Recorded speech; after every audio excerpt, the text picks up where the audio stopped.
मेरे सामाजिक परिवार के सभी सदस्यों और यह वीडियो देखने वालों को नमस्कार।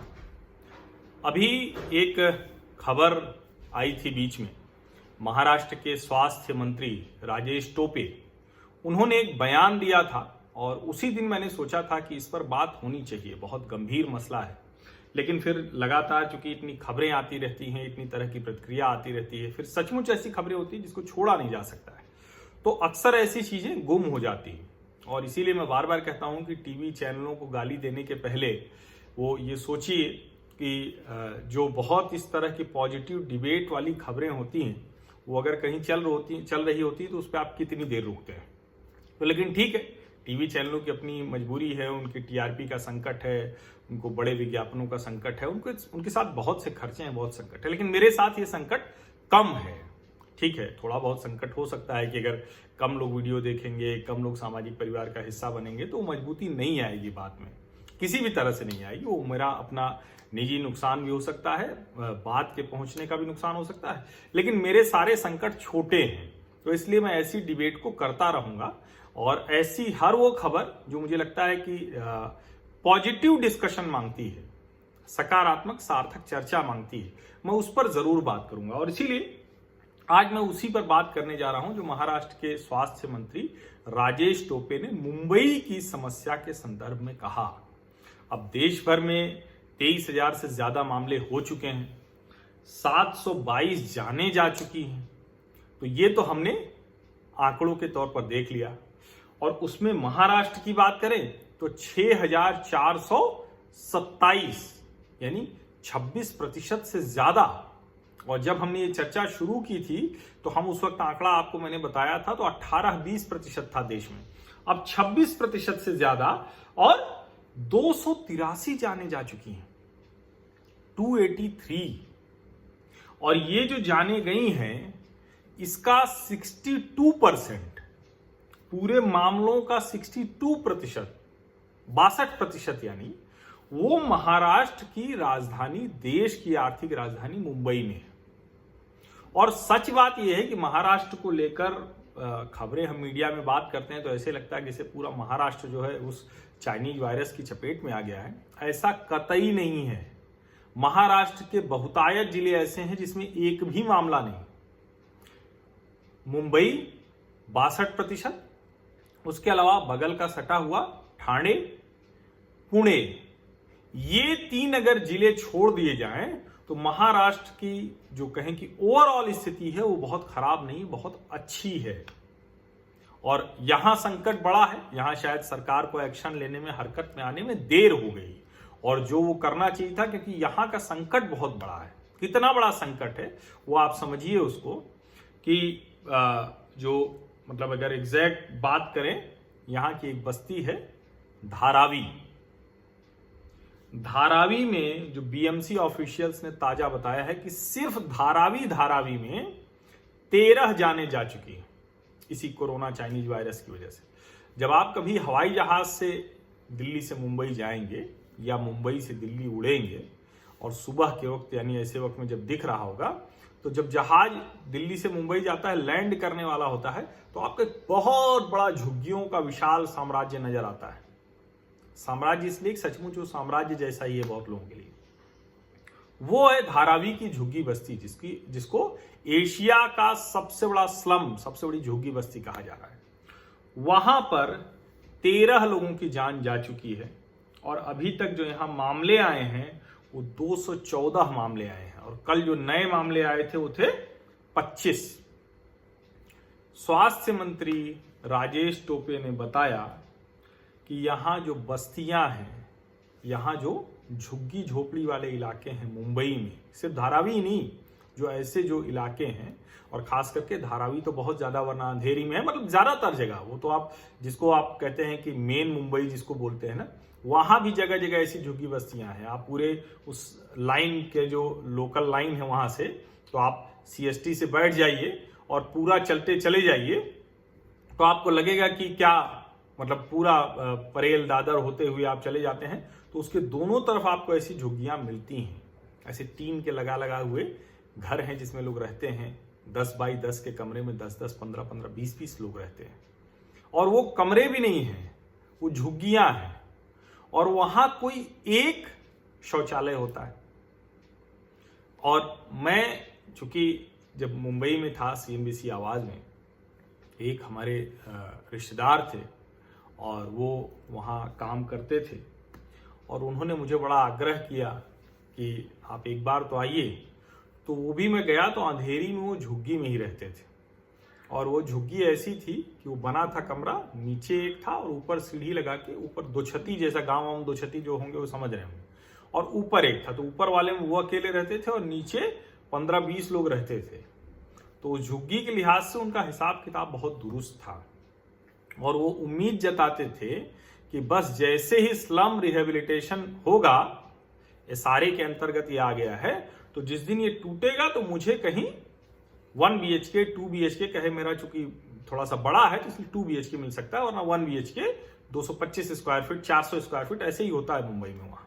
तो चूंकि मैं भी 225 स्क्वायर फीट वाले SRA वाले फ्लैट में रहा हूं वहां तो 4 साल, तो वो मिल जाएगा।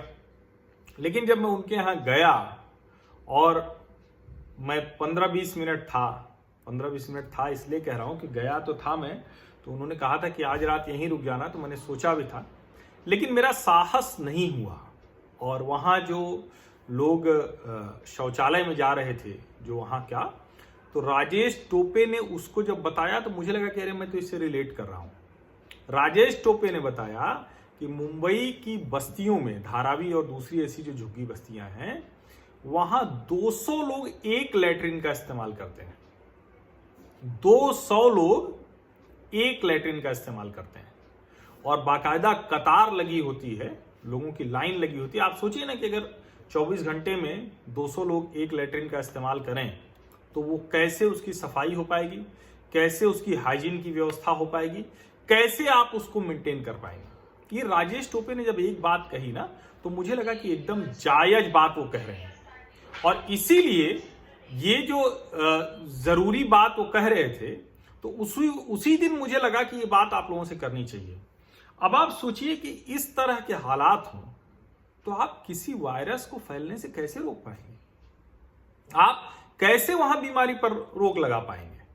और अभी मैंने देखा तो आंकड़ा मुझे जो दिखा, तो 1 वर्ग किलोमीटर में, आप अनुमान लगाइए, 1 वर्ग किलोमीटर में धारावी की जो बस्ती है ना, कितने लोग रहते होंगे, आप अनुमान लगाइए। 2, 4, 6, 10, 20, 50, 100, 200, 1000, 2000, 10,000, लाख, कितने लोग। अब आप कह रहे हो कि मैं कहां तक चला गया। तो जो वहां पॉपुलेशन डेंसिटी है, जो 1 वर्ग किलोमीटर में जनसंख्या रहती है धारावी में, वो है 2,77,136, 2,77,136 पर्सन्स पर स्क्वायर किलोमीटर। कहां? धारावी बस्ती में। ये आपको एक बस्ती दिखी, ऐसी ढेर सारी बस्तियां हैं और उन बस्तियों का अपना एक इकोनॉमिक्स है, बस्तियों का अपना एक साम्राज्य है, बस्तियों की अपनी एक माफियागिरी है, बस्तियों का अपना एक अपराध की संरचना है। बस्तियों के जरिए जो लोग वहां संघर्ष करने जाते हैं माया नगरी में, जो बड़े लोग बन जाते हैं, वो उनका आसरा सहारा भी है। तो सारे पक्ष हैं, दोनों स्याह सफेद दोनों है। लेकिन किसी भी हाल में ऐसी बस्तियां देश की आर्थिक राजधानी तो छोड़िए, किसी के लिए भी ठीक नहीं है। और हो सकता है कि इस वक्त जब मैं चर्चा कर रहा हूं तो आप लोगों में से बहुत लोगों को ये चर्चा न ठीक लगे कि कहां ये इस तरह की बात करने बैठ गए। मैंने वही बताया ना कि टीवी में भी इसीलिए वो दिन रात हिंदू मुसलमान करते रहते हैं, कुछ न कुछ चीखने चिल्लाने वाला काम करते रहते हैं। लेकिन अब यहां तो मुझे वो इजाजत है और मैं किसी टीवी में किसी की नौकरी नहीं कर रहा हूं, तो इसलिए वो स्वतंत्रता भी है। ये बहुत गंभीर मसला है और जो मैंने उस वक्त कहा था शाहीन बाग के कानून व्यवस्था के संदर्भ में, निजामुद्दीन की मरकज के संदर्भ में, टाट पट्टी बाखल के संदर्भ में, ऐसे ही धारावी के संदर्भ को लेकर भी मैं कहता हूं कि ये जब शांत हो जाए तो केंद्र की सरकार को, प्रधानमंत्री नरेंद्र मोदी को, सभी राज्य सरकारों के साथ एक बड़ी टास्क फोर्स बनानी चाहिए। उनको ये बात करनी चाहिए कि क्या हम बेहतर सुख सुविधा वाले शहर बस्ती बना पाएंगे क्या, और कैसे हम, कोई तो तरीका हमें निकालना पड़ेगा ना, वरना कोई शीला दीक्षित कह देंगे कि दिल्ली में लोग आते चले जा रहे हैं तो बुरा लगेगा, कोई राज ठाकरे कह देगा कि हम परमिट लगाएंगे तो बुरा लगेगा। मैं इसके पक्ष में नहीं हूं, ये बिल्कुल नहीं हो सकता किसी जगह पर जाने के लिए किसी को रोका जाए। देश सबका है, कोई कहीं भी जा सकता है, लेकिन आपको किसी के भी जो सामान्य जीवन की जरूरतें हैं, बेसिक्स बुनियादी जो जरूरत है, उसको तो आपको देखना पड़ेगा कि वो पूरी हो रही कि नहीं हो रही। और ऐसी जो आपात स्थिति आती है, महामारी आती है, इस समय हमें उन चिंतन के लिए, उन चर्चा के लिए, उन विमर्श के लिए तैयार कर देते हैं, या कहें कि उसका बीज फूटता है, रहता है जमीन के अंदर पड़ा हुआ, समस्या तो है लेकिन अभी फूट कर बाहर निकल आई है समस्या। तो उसको कैसे हम लॉन्ग टर्म में ठीक कर सकते हैं, कैसे हम दीर्घ अवधि में ठीक कर सकते हैं, कैसे एक योजना बना सकते हैं, उस पर चर्चा करनी चाहिए। महाराष्ट्र सरकार के काम की खूब आलोचना कीजिए, हर राज्य सरकार की, केंद्र सरकार की खूब आलोचना कीजिए, लेकिन क्या ऐसे समय पे ये दबाव भी बनाएंगे क्या आप? क्या हमारा आपका ये काम नहीं है क्या? क्या बेहतर जीवन स्तर हर किसी को मिले ये नहीं हो सकता क्या? क्या बेहतर कानून व्यवस्था रहे, ऐसे मोहल्ले तैयार हुए नहीं हो सकता है क्या? इस पर सोचिए, सरकारों पर दबाव बनाइए, हमारा आपका काम यही है। और मुझे लगता है कि ये बहुत, जितनी बहस हमने चर्चा की है उनमें अति महत्वपूर्ण अगर कोई निकालेंगे तो उसमें एक ये वीडियो है। आपको अगर ठीक लगे तो आप इसको ज्यादा से ज्यादा लोगों तक पहुंचाइए, उन बस्तियों में भी पहुंचाइए जहां लोग रहते हैं और उसको छोड़ने को तैयार नहीं है। सबकी अपनी अलग अलग मुश्किलें हो सकती, कठिनाइयां हो सकती हैं, लेकिन उनका भी मनस बनना पड़ेगा,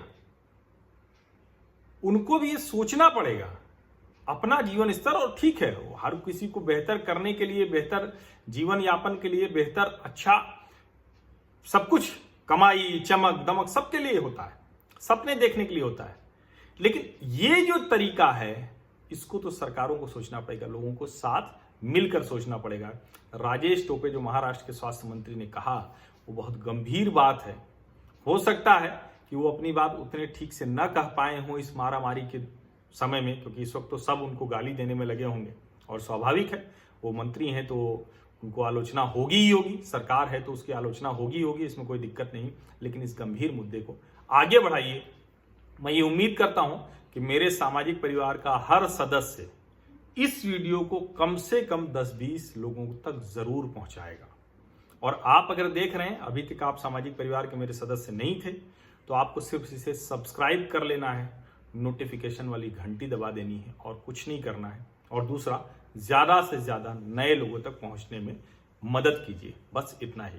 और निश्चिंत रहिए कि देश भर में जो ऐसे मुद्दे जो कहीं और नहीं छू रहा होगा कोई, उस पर मैं चर्चा करता रहूंगा। सार्थक सकारात्मक समाज बने इसके लिए कोशिश करता रहूंगा और किसी के दबाव में नहीं आऊंगा, किसी का एजेंडा नहीं चलाऊंगा, चीख चिल्ला के बेवजह का पैनिक नहीं क्रिएट करूंगा, किसी को भड़काऊंगा नहीं और बेवजह हिंदू मुसलमान नहीं करूंगा।